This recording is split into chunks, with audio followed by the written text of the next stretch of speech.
So, may nagtatanong sa akin, ano daw yung boost pause at ano yung boost unavailable?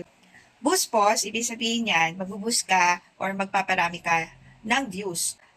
At ang nilalagyan lamang ng boost pause ay ang mga video na eligible para sa monetization o yung walang violation. Yun yung pansin ko kasi nag-try ako mag-post ng isang video, gumamit ako ng music na medyo popular. Tapos, maya-maya nagkaroon ako ng notification, nakalagay doon, your video is unable to monetize. Ibig sabihin lang nito, kapag ka nakatanggap ka ng boost and available, may maaring ang video na pinost mo, una-una, hindi naka-public, at ito ay naka-friends only. Siyempre, hindi ang kikita kasi hindi naman siya naka-public. Pangalawa, maaring ang pinost mo ay simpleng picture lang. Unless na magkakaroon siya ng engagement. May mga pangatlo na kadahilanan ay nag-share ka lamang ng video ng ibang tao, sinare mo lang sa timeline mo. Siyempre, boost and available yun kasi hindi mo naman pwedeng lagyan ng Facebook ads ang video na hindi sa'yo.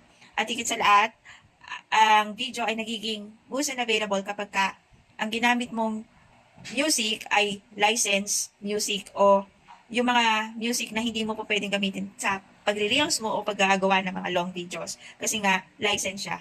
Kapag ginamit mo ito ay hindi kikita yung videos at hindi mo rin siya mabuboost o ma-advertise para sa wider audience. Yun lang, sana may natutunan.